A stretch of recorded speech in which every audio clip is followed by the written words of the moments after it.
नमस्कार, आप देख रहे हैं आरएन न्यूज। मैं हूं आपके साथ पल्लवी सिंह। पीएम मोदी ने कृषि जगत में विकास के लिए एक और कदम बढ़ा दिया है। आत्मनिर्भर भारत के सपने को साकार करने की ओर पीएम मोदी का ये कदम आत्मनिर्भर भारत में किसानों की भागीदारी सुनिश्चित करेगा, जिसके लिए सरकार ने एक नई ऐप आत्मनिर्भर कृषि ऐप लॉन्च कर दी है। ये ऐप कैसे किसानों को खेती किसानों से जुड़ी जानकारी देगी, जानिए इस रिपोर्ट में।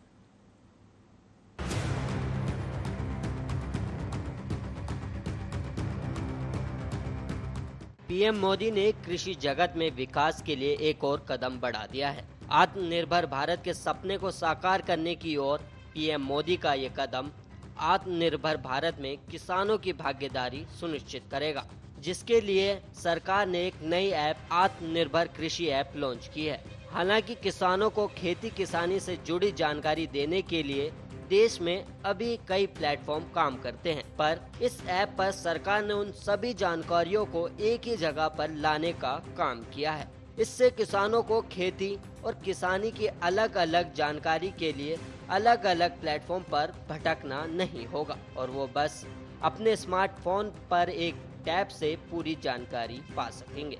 इससे पहले भी पीएम मोदी ने किसानों के लिए शिक्षा का महत्व समझाने की और पहल की थी। कृषि से जुड़ी शिक्षा को, उसकी प्रैक्टिकल एप्लीकेशन को स्कूल स्तर पर ले जाना भी आवश्यक है। प्रयास है कि गांव के स्तर पर मिडिल स्कूल लेवल पर ही कृषि के विषय को इंट्रोड्यूस किया जाए। इससे दो लाभ होंगे। एक लाभ तो ये होगा कि गांव के बच्चों में खेती से जुड़ी जो एक स्वाभाविक समझ होती है, उसका वैज्ञानिक तरीके से विस्तार होगा। दूसरा लाभ ये होगा कि वो खेती और इससे जुड़ी तकनीक, व्यापार, कारोबार, इसके बारे में अपने परिवार को ज्यादा जानकारी दे पाएंगे। इससे देश में एग्रो एंटरप्राइज को भी और बढ़ावा मिलेगा। पीएम मोदी हमेशा से डिजिटल भारत के सपने को बढ़ावा देते नजर आए और कैशलेस इकोनॉमी को प्रेरणा दी। साथ ही पीएम मोदी किसानों को भी डिजिटल प्लेटफॉर्म से जोड़ने की कोशिश में है। पीएम मोदी ने लोगों को डिजिटल माध्यम से नई विचारधारा की ओर बढ़ने की अपील भी की है। पीएम मोदी ने खुद किसानों के खाते में डिजिटल पेमेंट के माध्यम से पैसे ट्रांसफर किए। इस बेहतर पावन अवसर पर देश में कृषि से जुड़ी सुविधाएं तैयार करने के लिए 1,00,000 करोड़ रुपए का विशेष फंड लॉन्च किया गया है। आज के पवित्र दिन पर लॉन्च किया गया है।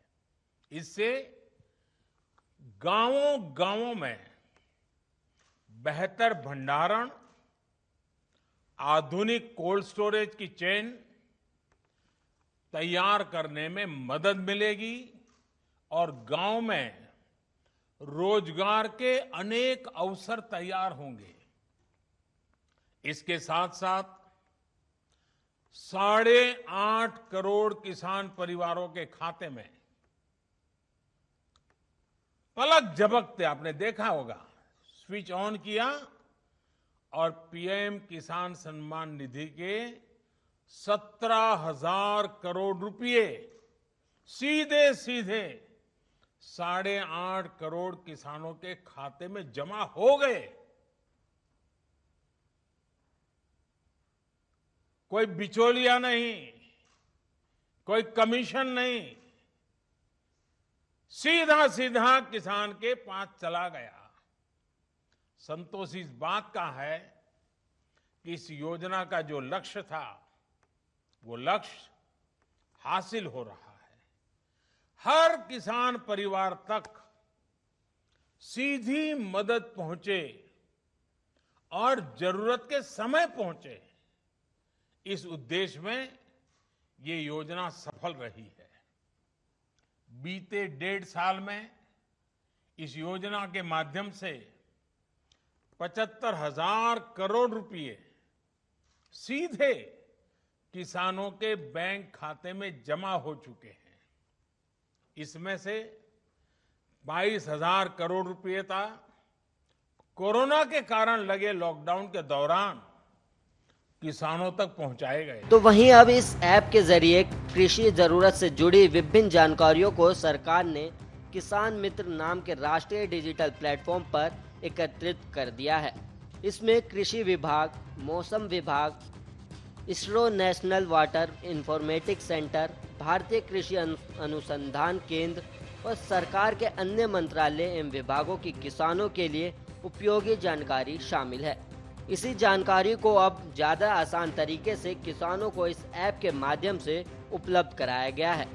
बता दें कि आत्मनिर्भर कृषि ऐप देश की 12 स्थानीय भाषाओं में उपलब्ध होगी।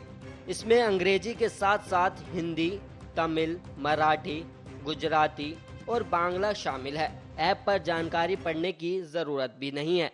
किसान 12 भाषाओं में इस जानकारी का अनुवाद भी सुन सकते हैं। इस ऐप को टेक महिंद्रा ने तैयार किया है। सरकार की ये ऐप अभी एंड्रॉयड और विंडोज के ऐप स्टोर पर उपलब्ध है। किसानों के साथ साथ किसान उत्पादक संगठन, कृषि विकास केंद्र, गैर सरकारी संगठन, स्वयं सहायता समूह और स्टार्टअप भी मुफ्त उपयोग कर सकते हैं। इस ऐप को खासतौर से ऐसे डिजाइन किया गया है कि ये स्लो इंटरनेट कनेक्टिविटी में भी काम करेगी। साथ ही आपको बता दें कि ये ऐप जीपीएस पर काम करती है और ऐसे में जब आप ऐप डाउनलोड करते हैं तो ये उस जगह की लोकेशन के हिसाब से वहाँ के मौसम की जानकारी फोन में सेव कर लेता है ताकि किसान बाद में भी उस जानकारी का लाभ उठा सके। इस ऐप को डाउनलोड करने के बाद किसान को किसी तरह का रजिस्ट्रेशन नहीं कराना होता, क्योंकि ये ऐप किसान का कोई डाटा कलेक्ट नहीं करता। बस किसान को अपनी फ़ोन की लोकेशन ऑन रखनी होती है और अगर किसान को अपने खेत या स्थान के अलावा किसी और जगह की जानकारी चाहिए तब उसे ऐप में पिन कोड या वहाँ की लोकेशन डालनी होगी। News desk, Arya news.